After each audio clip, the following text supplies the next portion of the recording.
And good afternoon. Good afternoon. My name is Dr. James A. Smith Jr., and welcome to another edition of the Dr. James Show.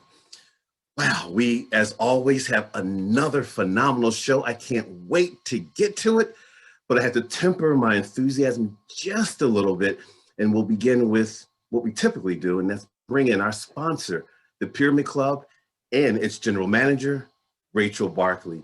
Rachel, Happy New Year. Happy New Year to you. Happy New Year. Getting off to a running start. You know something? It seems like 2020 and 2021 just merged into each other. There hasn't been a stop. I don't know about you with the Christmas break or the holiday break, but it seems like I've kept going. Yeah, well, that's all we can do, right? And we are going right into being opening next week. I hate to jump the gun. Say that again. Say that again. We are opening the club to humans, all our beloved members, next Monday. So we're very, very, very excited over here. Specifically, you're opening. What does that mean for members, prospective members? What does that mean, all things Pyramid Club? It means that we'll be open for, to be able to, for our food and beverage operation, but also so you can get out of your house and come work here at the club and enjoy the 360 views, because I've been taking them in all myself and I enjoy that, but I'm ready for somebody to share that with me.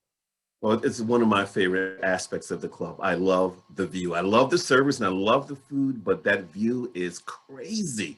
I've done a lot of thinking, contemplating, and brainstorming, just looking out. 52nd floor. Love it there. Love it. And again, thank you for being our sponsor. We're ready for another great year. We started doing this dance last year in March, and we're going strong. Thank you. All right. Thank you. I'm going to bring on my co-pilot for this flight, the Shannon Peck. Shannon, what's going on in Peckland? We are week 2 of the new year. And if you thought things couldn't get any crazier, folks, I'm here to tell you they have. But Dr. James, there's always a but it's a positive one, because when we bring on our guests, we understand our current climate, our current situation, what's going on in the world, and everything aligns up for the right time. So our person who's joining us today is right on time, and I'm not going to reveal anything before you bring her on or what the subject's going to be. All I'm saying, ladies and gentlemen, is get those pens, those pads together. Make sure you check out the replay on our YouTube channels and all of our social media platforms, because you're going to want to take notes. Light up this chat room, ask your questions, give us your comments. We'll be sure to share them over the hour. So week 2. You have me excited. I know we've both done our research, and I don't know if 60 minutes is enough for the power, the wit, the wisdom, the personality of our guests, but it's going to have to do. As a matter of fact, Shannon, I'm going to move right into our introduction of Dr. Gilboa, and I'll do it via video. Please take a look at this. Wish your life was different, but don't have the time or the energy or the whatever it takes to change it? Do you wish you ate better, saved more money, exercised regularly, or didn't get sucked into relationship struggles? I'm glad. No, seriously, I'm really glad you're feeling that way, because that frustration is the internal motivation that will help you find and change one behavior to get more of the life you want. I'm Deborah Gilboa, Dr. G. I'm a family physician and a resilience expert. I help people identify the strategies that work to change a behavior and strengthen that skill, behavior change, to take control of their lived experience. This course, which is only... All right. Dr. G, welcome to the Dr. James Show. Hey. Nice. Hello. Happy New Year to you, my friend. I'm excited to spend this time with you. As am I. Happy New Year. How did you bring it in? I brought it in a time-honored tradition of shots, whipped cream shots. It was me and my 3 boys. We tried something we've actually never done before, which is in a pot on the stove, we made fondue, chocolate fondue. And then when the clock strikes, or, you know, the computer clock tells us it's midnight, we did whipped cream shots straight out of the can into your mouth. That's how you know it's the new year. Bam, bam. Yep, Love that's it. Love it. In your introduction, you mentioned that you are a resilience expert. I like to say resilience whisperer. Except What that does I just that don't mean? whisper very What does much. that mean, and what do you do with it? I know you work with families, with organizations, with businesses, but what exactly is a resilience expert and or whisperer? People hate change. And in any organization or situation where there's a structure, meaning there's a leader and there are people who are learning from that leader or doing what that leader is asked, which is sometimes families and definitely in business, that issue of change becomes the biggest friction point. Leaders feel frustrated and betrayed and disrespected when people are hesitant towards change, and people feel oppressed and frustrated and disrespected when change is asked of them over and over and over again.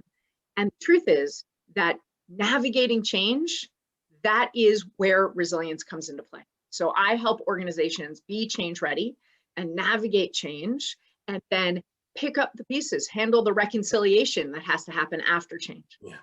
That means you stayed busy last year then, right?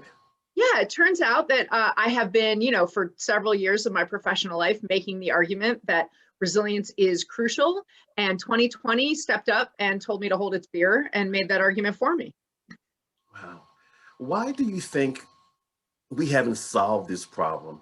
I mean, change is always going to be around, and people tend to respond the same way all the time. Right.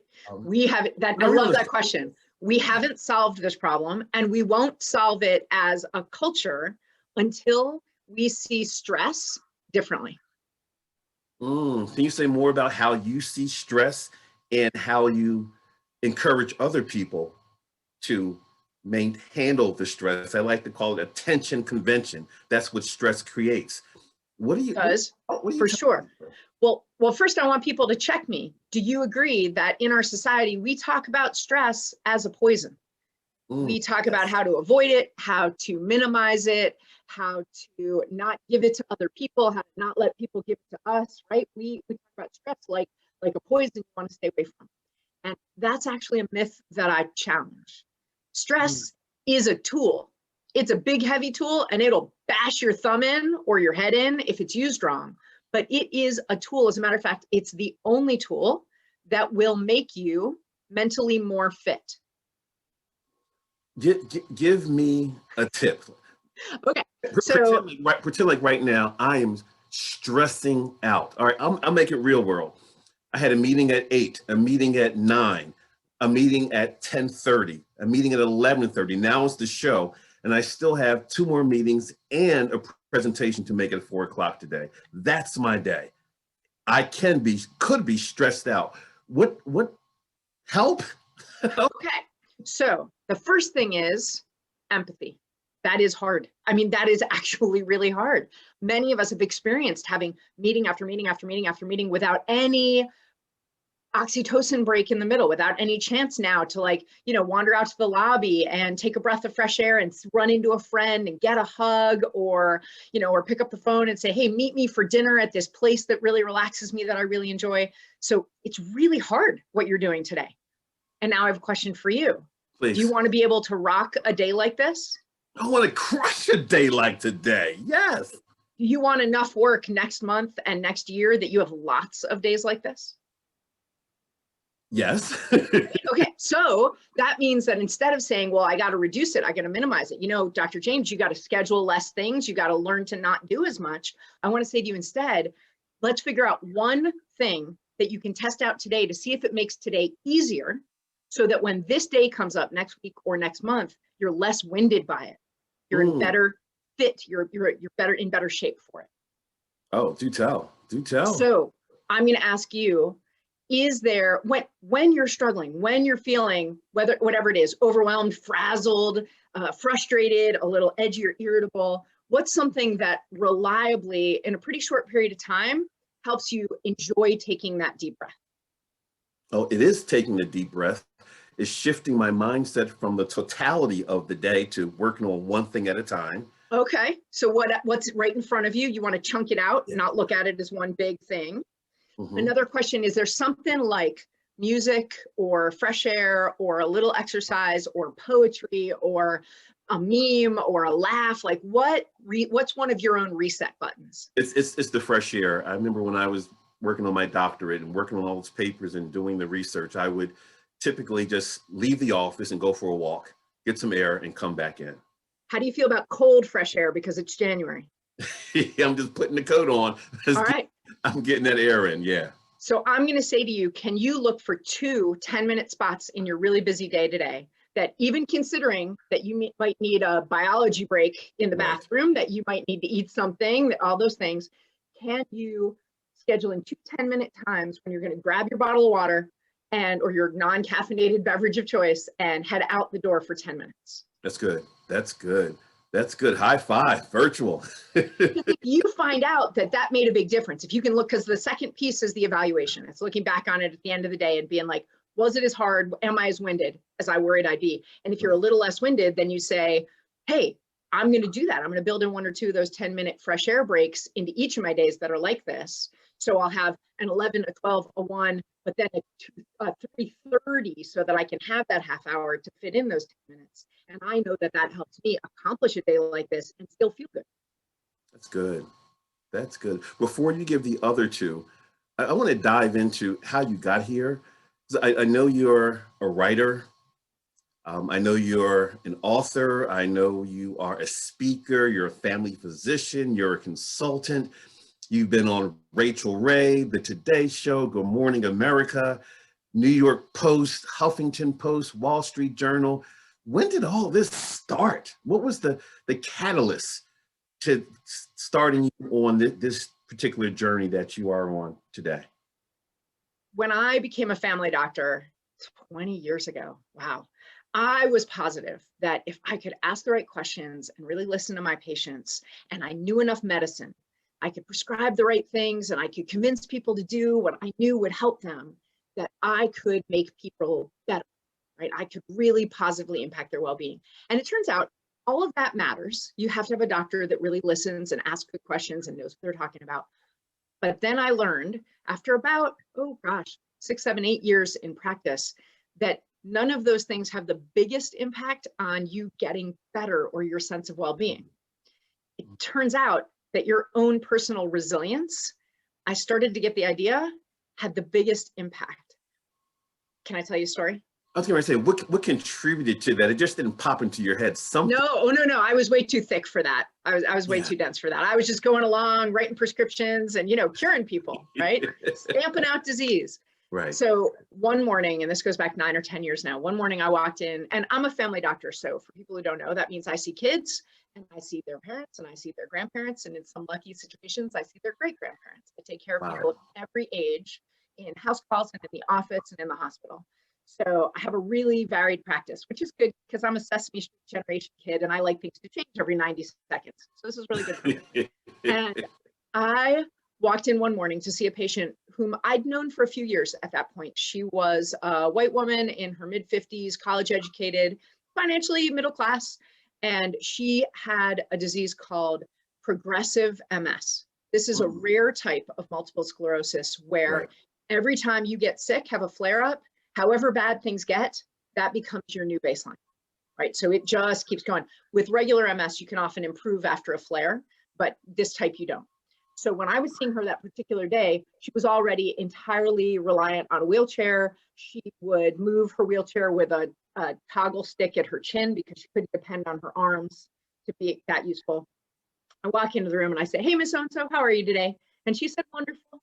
She said, my grandbaby turned 1 this weekend and we had such a nice party. He's getting so big and the flowers by my front door are coming out. And there's that concert series, First Fridays concert series this weekend. I'm looking forward to going to that in the park.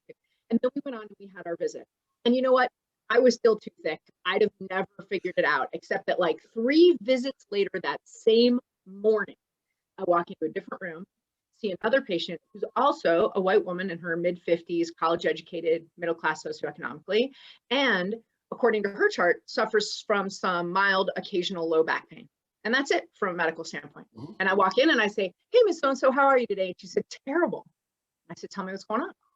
And she said, well, it's just, nobody understands about my back and my work and my family. They plan things and they don't think about how it could impact me and they don't accommodate me. And I said, is your pain worse?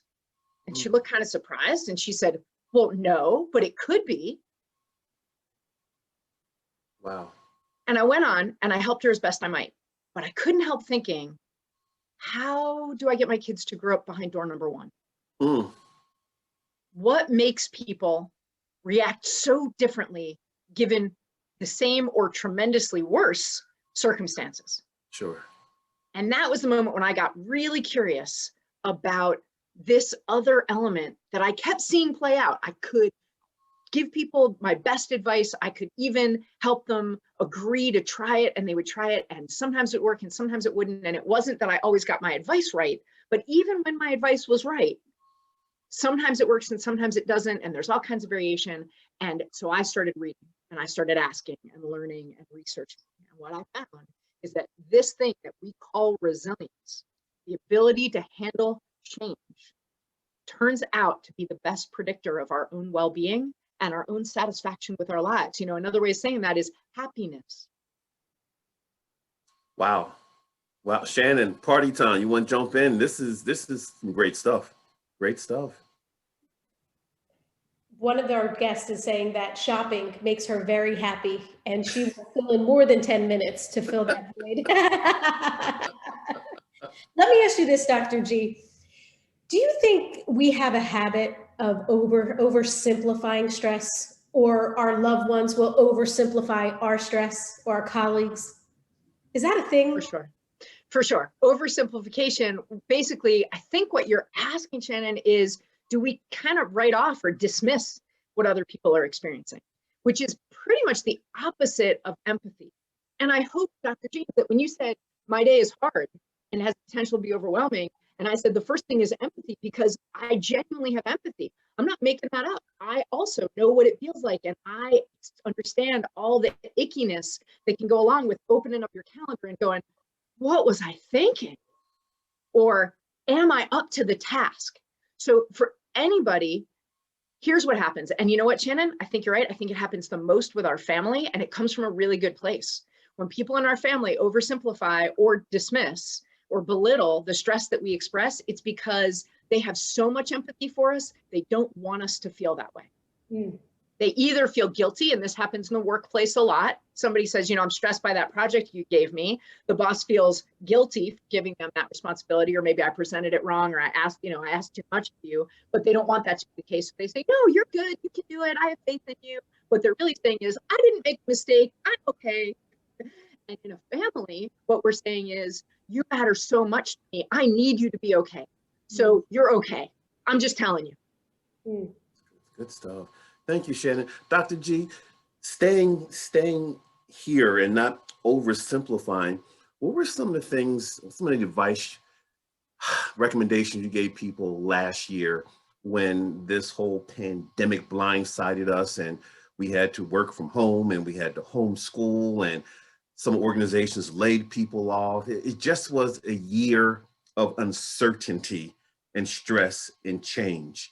I'm only laughing because you're saying that like 2021 isn't a year of uncertainty and stress and change. And I wish that were the case, but I think we're still in the thick of it. The encouragement that I can give is that we have, medically speaking, we have more of this pandemic behind us than we do in front of us. But it was, and it is true that this is really hard. But you're pointing out something really important. You're pointing out that 10 months ago, this was in a lot of ways harder, not more financially impactful than the now. That depends on the person. Not even more health impactful than the now. That depends on everybody's individual circumstances. But there was so much more that was unknown last March and April. I say this to my medical students all the time. We didn't even know what we didn't know. Mm. And now we at least know what we don't yet know. And we have some language and some shared experience. And that shared experience makes resilience a little easier. When I have to call my church and tell them that I'm not going to be able to volunteer the way I said I would, Right. when they don't know what I'm going through, that's harder than when everybody knows what everybody's going through. So there's some advantage to this shared experience, even while understanding that my experience is different than yours, Dr. James, and I can't assume that it's been as easy or as hard for you as it has been for me. I don't mean it in that way. Sure, I just mean sure. there's some advantage in January of 2021 to everybody knowing that everybody's kids are 2 feet off the screen if they're on a screen, or that everybody's parents' well-being is weighing on that person that's talking to you about something entirely different. So that's helped, I think. Let's stay with the shared experience. Share your experience about getting the vaccine. What's that like? Yeah. What did it mean? A little birdie told me that you did get the vaccine. It meant hope to me, hope and opportunity. So I don't think this is going to be a big spoiler alert for anybody who saw that I'm an MD. I am pro-vax in just about every case. I have given every vaccine that exists, and I have treated people and lost people to almost every vaccine preventable illness that exists. And let me tell you which I like better.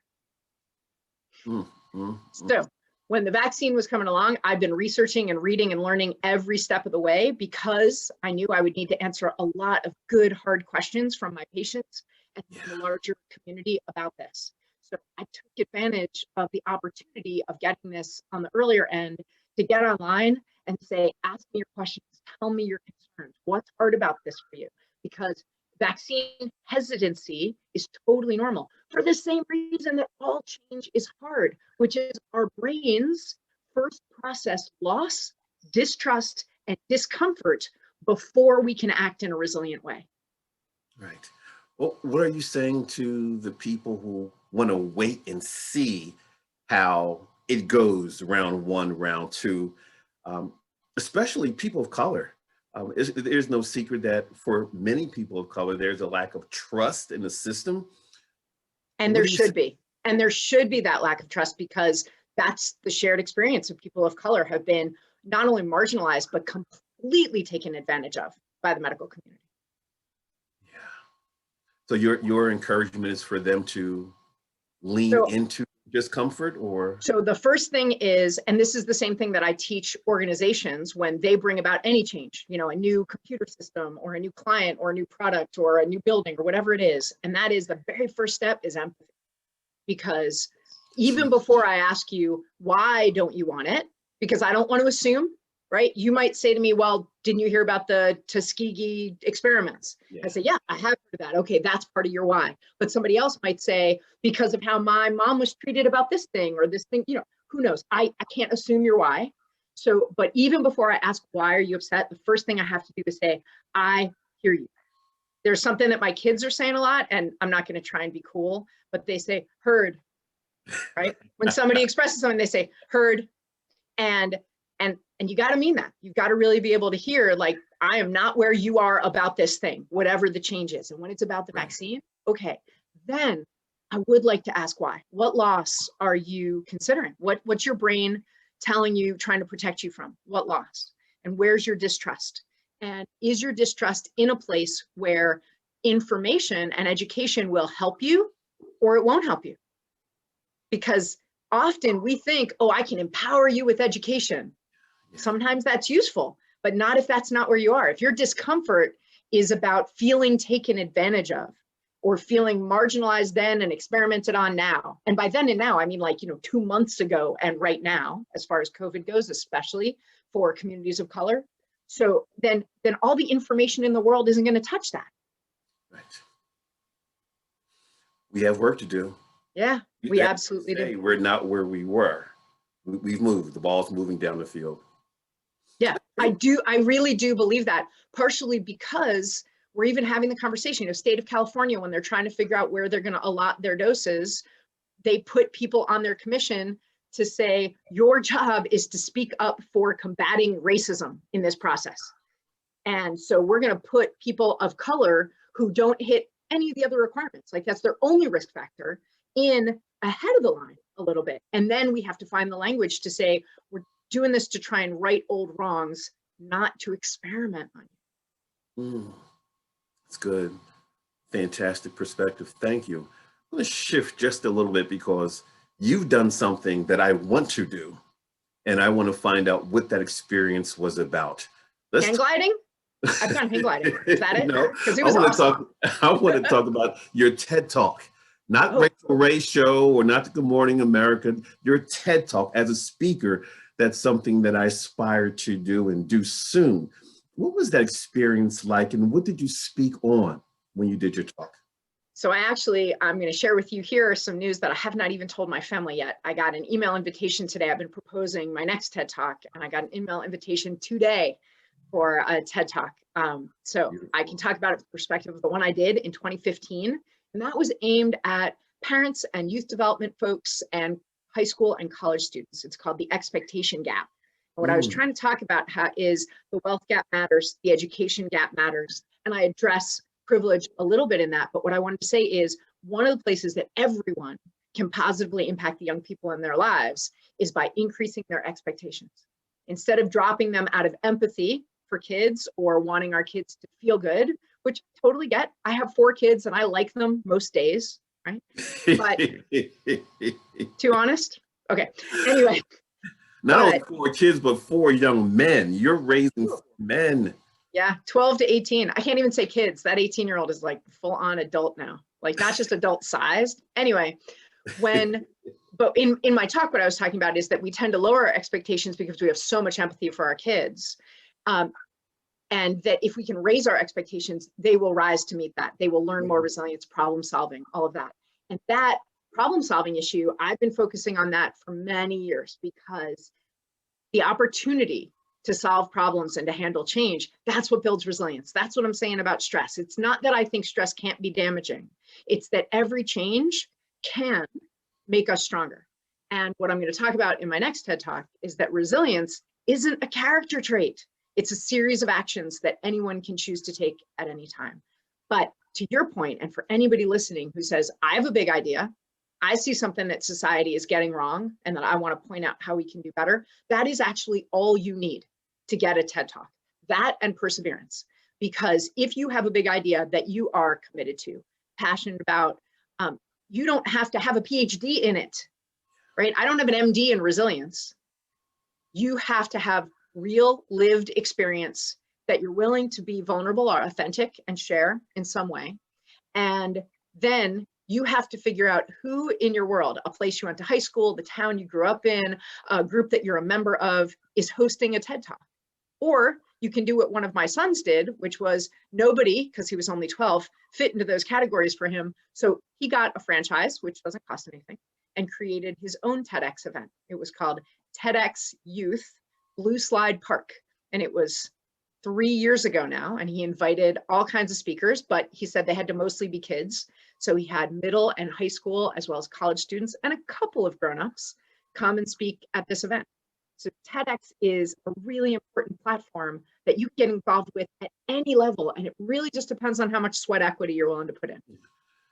That's a phenomenal example. Your son, with one of my favorite quotes, they become who you be. So as you be, they become, and they're becoming what they see every day in their mom. Shannon, your thoughts on that and what's happening in the chat room? Chat room's blowing up. People are loving Dr. G's perspective. They appreciate her. They wanted to hear more about TED Talks. We go back to people oversimplifying stress and saying, you know, sometimes your boss has so much confidence in you that they think you can do it no matter what. And then folks are saying, you know, we also know that if we're resilient and we keep moving, you don't quit, right? So it's the best way to not be defeated. But a question out there is, just between you and me, Dr. G, don't mind these folks. I hear you might have done a little improv in your journey, and I want to know, or inquiring minds want to know, how has humor played a part in you managing stress and being resilient? So Shannon, you know how a lot of people have been talking about they found themselves doom scrolling in the pandemic? I meme scroll. That is, so, I mean, a good belly laugh is You guys have all, I bet you've all at some point seen a TV show about doctors. And so you've seen that moment of like the patient codes and it goes flat line on the EKG and they say clear, they put the paddles together and they do this and they say clear and they put the paddles on the person and they press a button and bam, something dramatic happens. It's called defibrillating, right? One of the best proven ways to defibrillate your stress hormones, to defibrillate your mood, get it into a totally different rhythm, is laughter. I have no problem if what you're laughing at is me. And improv taught me that the goal is to get people thinking, to get people changing, and to say yes. The opportunity in improv is to say yes, and I'm a clown too, or yes, and it's even better with Cheese Whiz. When we get a chance to laugh, it changes things. And on the stage, I know that if I can get you laughing, I can get you learning. And if I can't get you laughing, probably I'm not going to be able to do my job of getting you learning either. Does that, thanks, Shannon, does that play a role? Do we see that when you're working with your patients, when you're working with your clients, when you're writing for Huffington Post and Wall Street? How does that show up? How do you pivot? I mean, you do so much. How do you bring all of you, or do you just bring aspects of your personality when you work in those different realms? The longer I'm a doctor, the more of myself I bring into the exam room. The less pretension and belief I have about how I'm supposed to be. And the more I've realized that my patients come to me for who I am and because I do my best to listen to who they really are. So that means that, yeah, you're as likely to hear laughter coming from one of my exam rooms as anything else. And I think that sometimes startles my staff and other patients a little bit. They're walking by and they hear those belly laughs. But I think that really how it matters is that authenticity. I believe, and this is different than stand-up comedy and it's different than some memes and that kind of humor, but I think that in improvisation, humor really only comes with authenticity, when you're willing to be vulnerable. And I don't mean that you can play a character, but you've got to be willing to authentically throw yourself in. You can't hold a part of yourself back trying not to look dumb or trying not to embarrass yourself. So when you can put all of yourself out there and say, this is it, and I get some things right, and sometimes I get stuff wrong, that offers the opportunity for trust. And that's what you were asking me about. How can we ever change anybody's mind if there's not trust as a part of it? Can you think of a time when you struggled with that? And it's one of the reasons why I did my research on authenticity. But can you think of a time when you struggled with being authentic, or you struggled with, you did put yourself out there and it came back to bite you? Okay, so my particular professional journey has been really cool, but there was a real lack of supervisor evaluation in my journey. Mostly, first I was in theater, and in theater, you work a place for 2 months or 4 months or 6 months, and then you go to the next show. So there really aren't halfway through employee evaluation kind of things. You interview, and that's an evaluation of sorts, but then you just get yes or no. So, or you audition, same thing. And then I was a sign language interpreter. And in that situation, you rarely, now they're better at it, but we rarely got evaluated by our clients, by the deaf client or by the hearing client. So I wasn't getting a lot of feedback. And then I went to medical school where you get grades, but still not a lot of evaluation. So here I get a job. And after about 5 years, our health center grows big enough that the board of directors says, hey, you should be evaluating your employees. So I go to my very first ever employee review. And by now, I guess I'm in like my mid 30s, late 30s at that time. And I sit down with my boss, and first she gives me some really good feedback about how, I really know my stuff medically, and I take really good care of my patients, and I'm warm and I'm professional, and I put people at ease, and I'm getting everything done, and I make life easy for the other docs in practice and all that. And then she says, so the only concern I have to share with you is that the nurses who work on your team and the MAs who are tasked with carrying out the things you've asked them to do, well, you're not a very good team player. And I was like, I was horrified, because this is, I don't know, the late 2000 aughts, and being a team player at work, that's what it's about, right? That's everything I'd ever read. You're supposed to be a good team player. And then it gets worse. I go home that night And I tell my husband, I'm really upset about this. And I tell him what happened. And he says, oh, honey. And he puts his hand on my hand and he says, did she tell you about the sky being blue also? I was like, oh. And so I had to do some serious self-evaluation. And then, you know, and my husband didn't see, and yes, he's my ex-husband now, but this wasn't why. He didn't see why that would be upsetting to me, but not because he was trying to be snarky, because he said to me, you're a good team leader. Like, that's what you do. So here I was thinking that those were the same thing, that bringing my team leadership self of like, I got this, don't worry, patient's going to be okay. You do this, you do this, you do this, you do this, that was enough, that was my job, and that everybody would be not just respect it, but like be happy with me because I was getting the work done. And I totally failed because people thought I had no empathy for them. They thought I had tons of empathy for our patients and they respected that, but they thought I had no empathy for them or their situation or what might be going on with them, and that I didn't have any humility. And I think they were right. They were wrong. I had lots of empathy. They were right that I didn't have enough humility, not nearly. And so having to figure out how to like express my empathy and show experience, have more humility, that's been really hard for me, especially for, I'd say, like the 5 years after that. I'm not great at it even now, but I recognize the necessity of it. And one of the things authentically that I've learned to do is say, hey, I'm bad at noticing nuance. If you're frustrated with something I'm doing or I'm not giving you what you need, please tell me. And I've said that to my kids. I've said that to my partners. I've said that to my nurses. I've said that to patients. And I've said, I know that I have some blind spots and I'm asking you if you're willing to help me be better. Yeah, you said that to me. It's, in essence, it's how we met. That is part of how we met, I guess. Yeah. If you recall, I was doing the virtual session for NSA Pittsburgh, and we were talking about something, and it led to a conversation about race. Mm-hmm. And I said, this is how you should address it.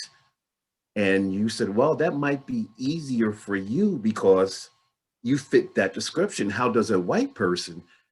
And I was so intrigued that we were able to have that authentic conversation in front of everyone and talk it through.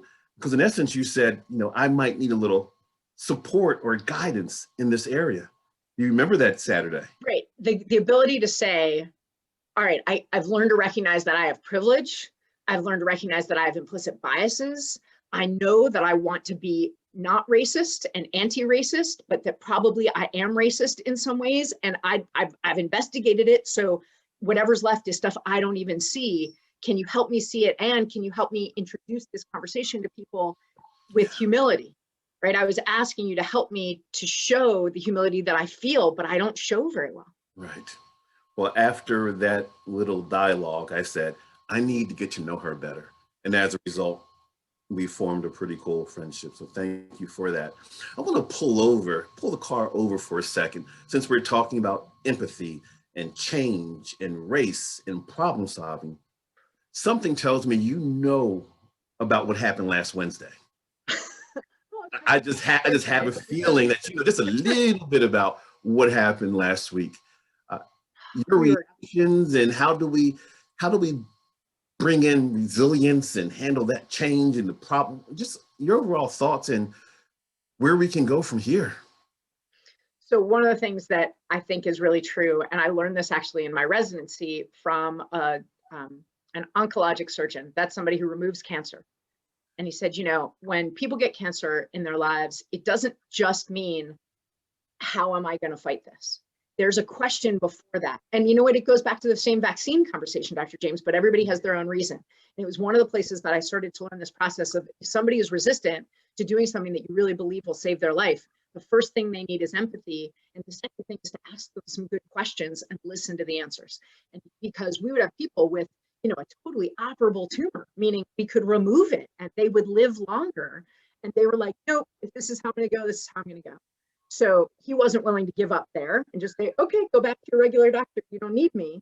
He said, can you tell me? And he said, part of my gift and responsibility is to figure out who needs a hand to hold, who needs some more time to process, and who needs to just see the tumor. And I said, what do you mean? And he said, some people, I take them into the reading room. This is before computers were like they are now. And I put it up on the whiteboard and I use a marker and I outline the tumor. And I say, this is what I can get rid of.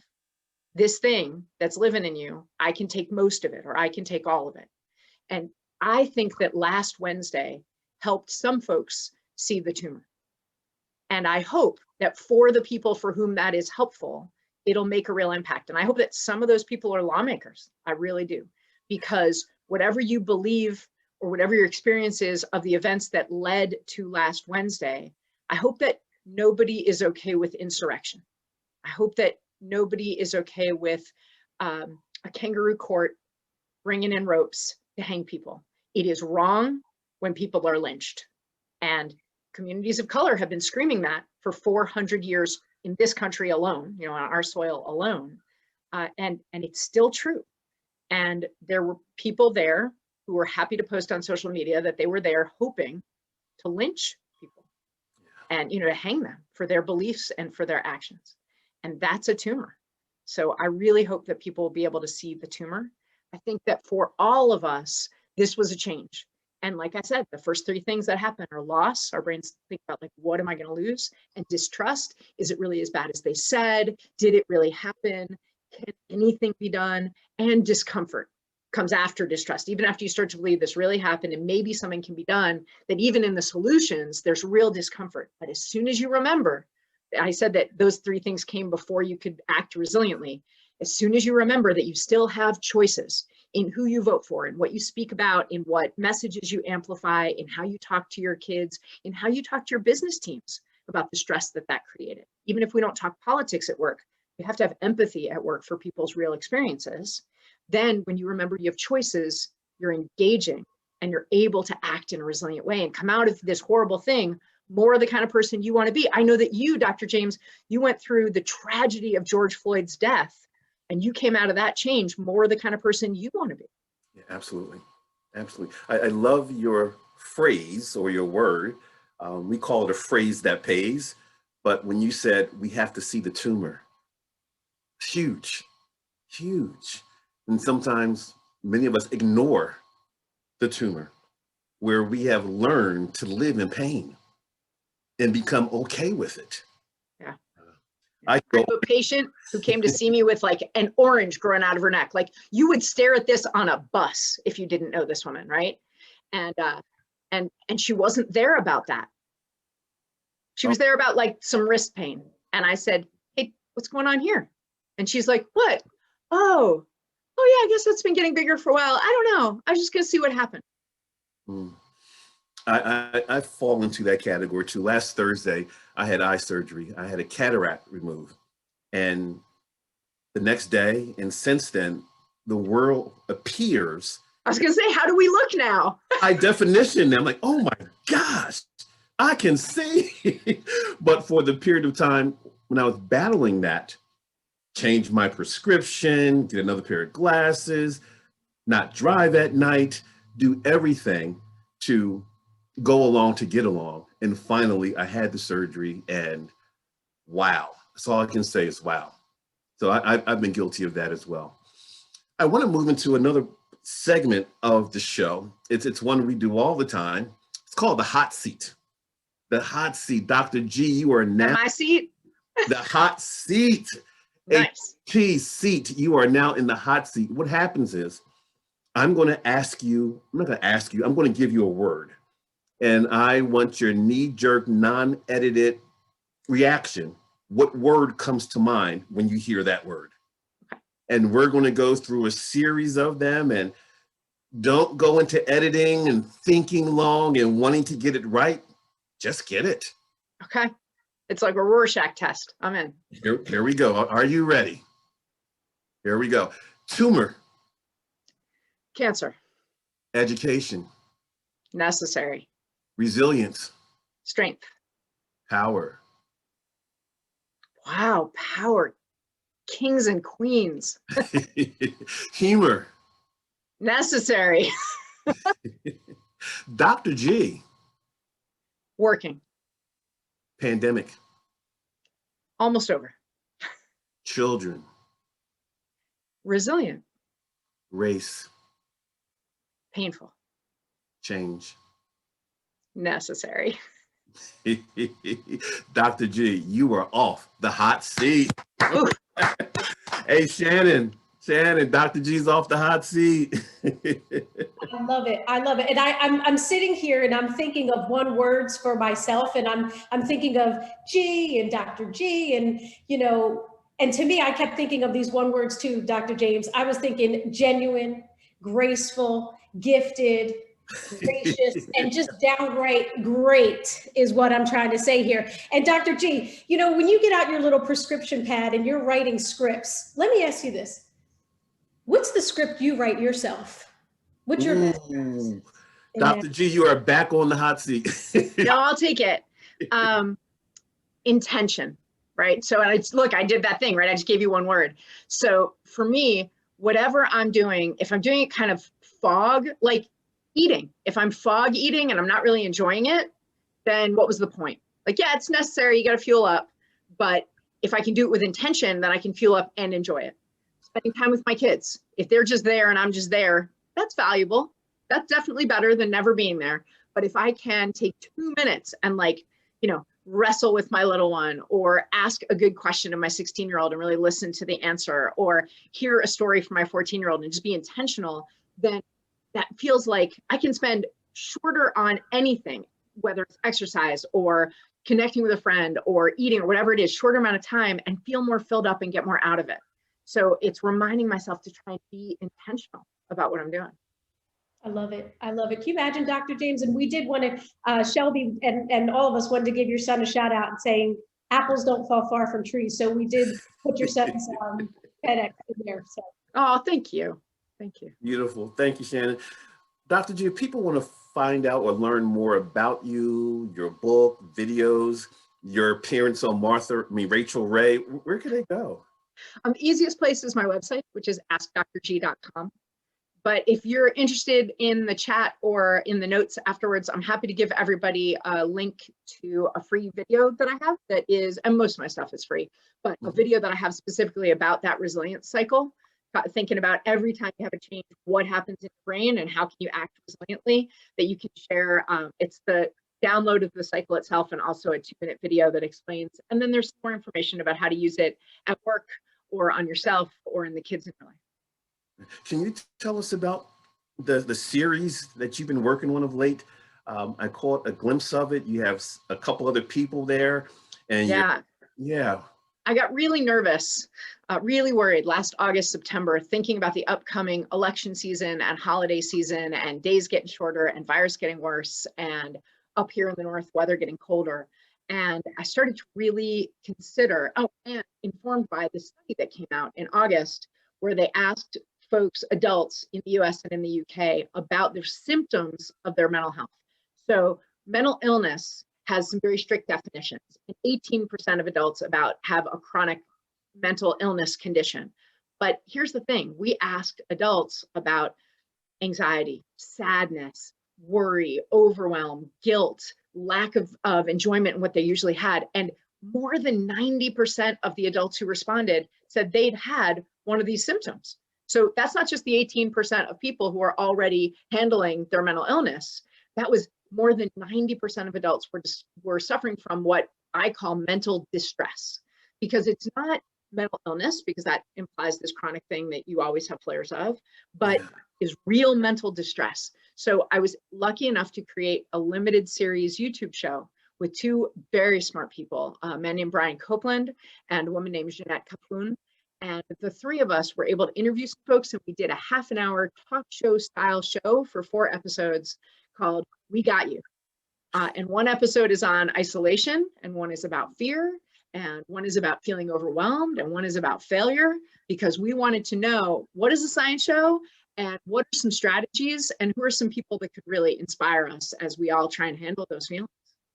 Wow, it's amazing, amazing. Just borrowing from what you just said to inspire us, I know you've been working with children a lot, and I'm going to show a brief clip, And then we talked about it a little bit earlier, expectation. Just wanted you to add more to your story or your approach to elevating the child's self-esteem, getting them to step up and to expect more. So let's show this clip first, and then you can speak to what's next. Awesome.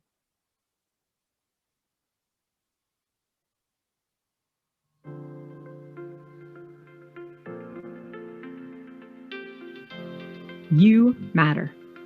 All of the research is clear. Kids need their parents, whether they realize it or not. In times of struggle, it's common for adults to feel like we're failing our kids, that we don't have all the answers. So it's important to know that research also shows answers are not what our kids need from us. What do they need? 4 things. First and foremost, empathy. Study after study of children and teens show that they most need care and understanding. There are no rules about feelings, and kids need adults who will not tell them how they should or should not feel, but rather adults who can listen to how our kids do feel and show them we care. So you gave us one. We've been talking empathy. You mentioned the others in a conversation, but can you capture them again so that we can write them down and take them and use them? So absolutely. So empathy is really important. And the reason I mentioned it first is because just like Shannon was asking about earlier from someone in the chat, empathy is often hardest to give to the people in our family because we'd rather tell them how we want them to feel than be able to accept how they are feeling. But it does kids more good when we can just hear how they actually feel. The next thing that really, really helps kids is the opportunity to tell their story, not just express or say like, I see that you're sad or I hear that you're frustrated, but tell me about it from your point of view. Because Dr. James, when we worry about stress, when we say, oh, we got to be careful about stress, we don't want to stress people out, it's because we want to protect mental health.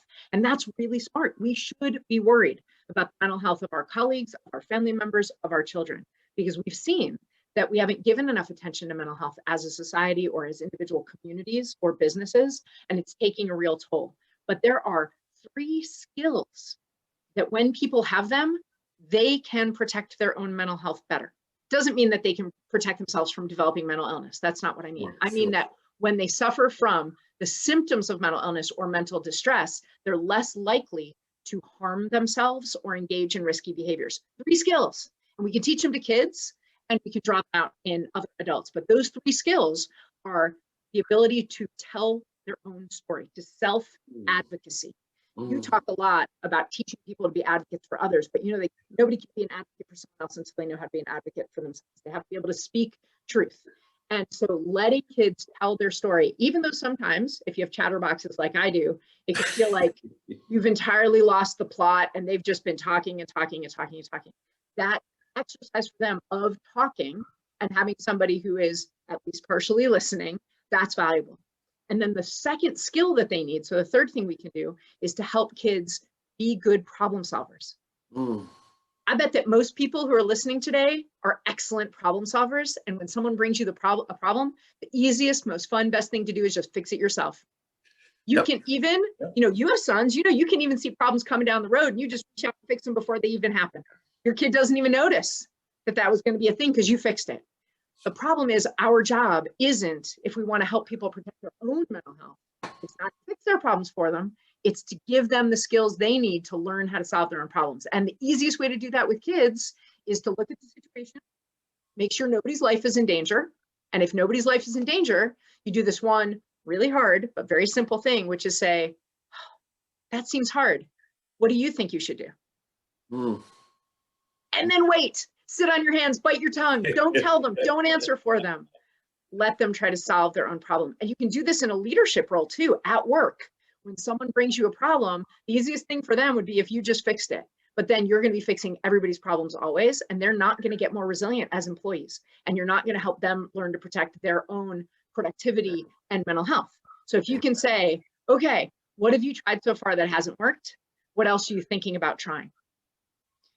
In that way, we're teaching problem solving. And those same phrases work really well with kids. And then the last thing that people have to know how to do to protect their own mental health is to know how and when to ask for help. It's really confusing to people when I say, don't solve it for them, get them to ask for help, right? How that seems like it's in conflict, but here's the thing. You ask the child, or as a supervisor, you look at that person who works with you on your team, and if they're not in danger, remembering, and this is really important, that uncomfortable is awful, but it's not unsafe. Danger is when something is unsafe, and trying to separate that out and figure out what's uncomfortable and what's actually unsafe. But if nothing is unsafe about this situation, then they should try to solve a problem twice before they ask for help. Kids or coworkers, right? With empathy, with support, not with like, well, what have you done about it? Why are you bringing it to me? But actually like, okay, what didn't work? What else are you thinking about trying? Because if they know that once they've tried twice, it'd be totally reasonable to ask for help. And then knowing how to ask for help is about asking in a way that generates empathy and support, not frustration. That's good. That's good. You made me think about sometimes when I'm doing workshops and someone asks a question, I have a rule that's called 3 before me. 3 people Nice. answer the question before I do. That way I can get a pulse for the room. Speaking of pulse, time is getting away. Gosh, it's flying by. Wow, it is. One more segment before we land the plane. And you should crush this segment because, like me, you are a speaker. You're a TED Talk speaker. You speak for a living. You are now going to give us your 30-second keynote. You're going to look into that camera. You're going to move toward the mic, and you're going to give us 30 seconds on resiliency, 30 seconds on change, 30 seconds on how we can make 2021 a spectacular year. But 30 seconds. Dr. G, keynote, your 30 seconds starts now. Resilience isn't a character trait. You're not in trouble if you don't have it. It's a set of skills, and you can build any of those skills at any time by trying to figure out what choices you have, no matter what change you've been going through. My mom of blessed memory used to say, if you're still breathing, you've got options. You may not like them, but you've got them. So pick something and try it. It's okay to be wrong, but try something that will build your resilience and might fix the problem in front of you. Shannon, mic drop. Bam. Bam. Bam. Dr. G. Yeah, how'd I do? All right. It's not even an A+, it's a G+. Do you know what I'm saying? Nice. Grading system. And Dr. James, it just brings me to the point for our viewers, because today, sitting back and enjoying both you and Dr. G present, for our viewers, is there something that you could offer, Dr. James, or something you can remind us of that you might have upcoming that can make us better presenters in the world and in this virtual world we're living in right now? That was so smooth, Shannon. The boot camp, February 23rd through 25th, our virtual boot camp. Please go to the website. You'll find out more information, and keep your ears and eyes open. We'll be sending out more information, our boot camp. And I also saw in the chat room that one of our guests today, one of our viewers, was chiming in, calling in all the way from Sweden. Anders Kinding from Sweden. So Dr. G, you bring them out from all over the world. Nice. We so thank you for the time you've given us today. You've given us your wisdom, your heart, your authenticity, your humor. You've given us an awful lot to consider. And listen, watch the recording. This is some good stuff today. And apply it. Ask yourself how you're going to adapt, adopt, and apply the information that Dr. G provided today. And you know how I close. Get ready. You were just gem-packed. Take care.